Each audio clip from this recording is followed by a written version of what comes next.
मेरा नाम सुमित है। मैं हमेशा से ही शर्मीले स्वभाव का था।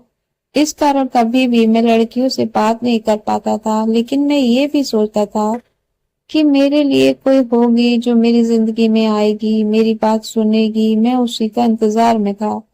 लेकिन आजकल दिल या मन साफ हो, उससे कोई फर्क नहीं पड़ता आप दिखते कैसे हो या आपके पास पैसा कितना है, धन है। सब कुछ उस पर ही निर्भर होता है, और मेरे पास दोनों ही नहीं थे। ना ही मैं दिखने में इतना अच्छा था और ना ही मेरे पास पैसे थे। मेरा रंग साफ नहीं था। मैं एक मिडिल क्लास फैमिली से हूँ। पिताजी का स्वर्गवास तब हो गया था जब मैं 10 साल का था। मेरी बड़ी बहन और मेरी जिम्मेदारी मेरी माँ पर आ गई थी। मेरी माँ ने जैसे तैसे मुझे इस काबिल तो बना लिया था कि मैं अच्छे से अपना जीवन चला सकूं। कर्ज लेकर मैंने अपनी बहन की शादी भी करवा दी। इन्हीं सब जिम्मेदारियों के चलते मेरी उम्र निकलती गई। माँ को मेरी शादी की बहुत फिक्र हो रही थी। बहुत जगह रिश्ते देखे, लेकिन बात कुछ नहीं बनी। फिर एक दिन अचानक ही हमारे घर में एक रिश्ता आया। वो घर ही आ गए थे हमारा घर, और मुझे देखने के बाद उनकी तरफ से हाँ थी। लड़की की तस्वीर उन्होंने दिखाई। लड़की बेहद खूबसूरत थी, मुझे देखते ही पसंद आ गई थी। लेकिन फिर मेरे मन में निराशा आ गई, क्योंकि मुझे पता था कि इतनी सुंदर लड़की मुझसे शादी क्यों करेगी। इससे पहले भी मेरी शादी ये कई बार हो चुका है। इसीलिए उनके जाने के बाद मैंने माँ से कहा कि हम वहां नहीं जाएंगे। माँ ने पूछा क्यों। मैंने कहा कि माँ, जाकर समय खराब करने से क्या फायदा होगा, क्योंकि लड़की वैसे भी मुझे देखते ही मना कर देगी। लेकिन माँ ने कहा कि कुछ भी हो, वो हमारे यहाँ आकर अपने घर आने का निमंत्रण देकर गए हैं, हमें जाना चाहिए। माँ के कहने पर मैं वहां जाने को तैयार हो गया, लेकिन मेरे मन में कोई उत्साह नहीं था। हम उनके यहाँ पहुंच गए। हमें देखकर वो बहुत खुश हुए। लड़की का नाम रानी था। मैं वहां जब बैठा था तब वो नीली साड़ी में चाय लेकर आई थी। बहुत सुंदर थी, लेकिन मुझे पता था कि मुझे खुश नहीं होना है। मेरी माँ ने थोड़ी देर बाद कहा कि कुछ बात करनी है तो कर ले, लेकिन मैंने ही उससे समय मना कर दिया, क्योंकि उसे देखकर मेरा आत्मविश्वास ही चला गया था। मैंने कहा नहीं, ठीक है, आप बड़े लोग जो सही समझे। हम अपने घर आ गए।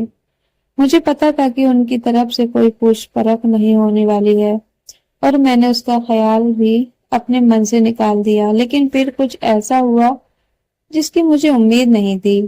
कम से काम से जब मैं घर आया तो माँ कहती है कि उनका फोन आया था, अपना जवाब पूछ रहे हैं। मुझे विश्वास नहीं हुआ। मैंने पूछा कि उनकी तरफ से हाँ है। माँ बोली कि वो तैयार हैं। अब जब ऐसा होता है तो दूसरा ख्याल यही आता है कि शायद कुछ कमी होगी, वरना मुझसे शादी को हाँ क्यों कहती। मैंने माँ से कहा कि ठीक है, उनकी हाँ है तो फिर अब मैं लड़की से बात करना चाहता हूँ। माँ ने यही बात उनसे बोली। उन्होंने कहा कि अभी हमारे घर में कुछ दिनों तक घर ठीक कराने का काम चल रहा है, इसलिए आप फोन पर बात करवा दीजिए। उसका नंबर अब मेरे पास आ गया था। मैंने रात उसे फोन किया। उधर से हेलो बोला गया। पहली बार मैं किसी लड़की से बात कर रहा था, वो भी इतनी सुंदर। मैंने सबसे पहले एक ही सवाल पूछा कि आप मुझसे शादी के लिए तैयार कैसे हो गई। वो कुछ देर चुप रही। कहा कि क्या आप ऐसा क्यों बोल रहे हैं। मैंने कहा कि मैं आपके मुकाबले कहाँ टिकता हूँ। वो बोली कि मेरे लिए बाहर से ज्यादा अंदर की सुंदरता जरूरी है। मैंने कहा कि आपकी और मेरे विचार तो मिलते हैं। वो बोले कि आप भी इसी बात में मानने वाले हैं। मैंने बोला हाँ। बस उस दिन से ही मैं हवा में उड़ने लगा। प्यार में कैसा होता है ये आज तक मैंने सिर्फ सुना ही था, लेकिन जब सच में मुझे प्यार हुआ तो मुझे पता चला कि प्यार एक अद्भुत एहसास है। मुझे सबसे ज्यादा उसकी आवाज से प्यार हो गया। हम लोग सिर्फ शाम को ही बात किया करते थे, वो भी सिर्फ 10 बजे तक। शादी के लिए तारीख पक्की हो गई थी। शादी की तारीख पक्की हुई तब मैं बहुत खुश था। उस शाम जब मैंने फोन किया तो मैंने उससे पूछा कि कैसा लग रहा है तुम्हें। उसकी तरफ से थोड़ी देर तक खामोशी रही। मैंने पूछा क्यों, तुम खुश नहीं हो। उसने कहा कि मैं तुमसे मिलना चाहती हूँ। ملنا مجھے بھی تھا لیکن میں کہہ نہیں پا رہا تھا۔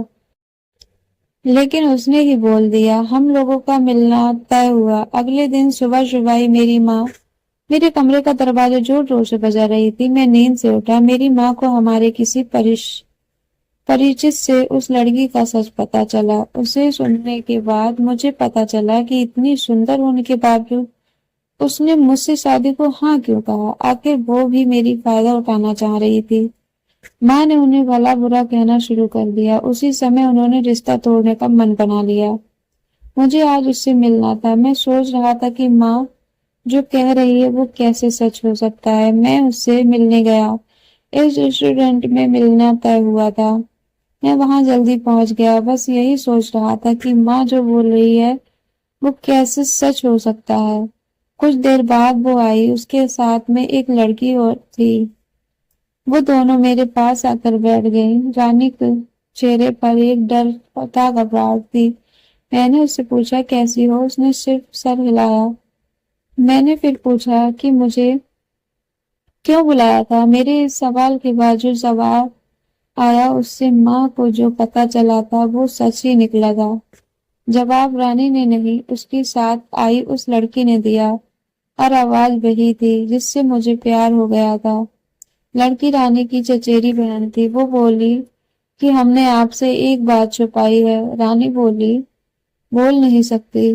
رانی کی جگہ میں آپ سے بات کرتی تھی۔ رانی میرے ساتھ بیٹھی رہتی تھی، لیکن رانی چاہتی تھی کہ شادی کے پہلے آپ کو سچائی پتہ چل جائے جو اس کے گھر والوں نے چھپائی ہے۔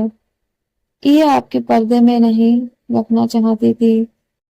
اب آپ کا جو بھی فیصلہ ہو وہ رانی کو منظور ہے۔ سبھی نے اپنی بات بتا دی۔ ماں نے کہا دیا کہ شادی نہیں کریں گے۔ رانی نے مجھے سچائی بتا دی اور مجھے ڈال دیا دوبیدھا میں۔ میں اسے اب دھوکے باز بھی نہیں کہہ سکتا تھا۔ وہ سچ بتانے کے لیے ہی آئی تھی۔ اس کی آنکھیں مجھے بہت کچھ کہہ رہی تھی۔ میں اسے منع کیسے کر سکتا تھا؟ میں نے اس کا ہاتھ پکڑا اور کہا کہ کیا تم بھی مانتی ہو کہ باہر سے زیادہ بھیتر کی سندرتا ضروری ہے؟ اس نے ہاں میں سر ہلایا۔ میری ماں کو ماننا تھوڑا مشکل تھا، لیکن میں جانتا تھا کہ وہ مان جائے گی۔ ان کے گھر والوں نے سچ چھپانے کے لیے معافی مانگی۔ رانی اور میری شادی ہو گئی۔ بنا بولے بھی وہ بہت کچھ بولتی ہے۔ پیار میں شبد کہاں ضروری ہوتے ہیں، یہ تو احساس ہے۔ تو دوستو اسٹوری کیسی لگی کمنٹ کر کے ضرور بتائیے، اور ابھی چینل کو سبسکرائب نہیں کیا چینل کو سبسکرائب کیجیے گا، ویڈیو کو لائک کیجیے گا۔ ملتے ہیں نیکسٹ اسٹوری میں، تب تک کے لیے اپنا خیال رکھیے۔ Thanks for watching.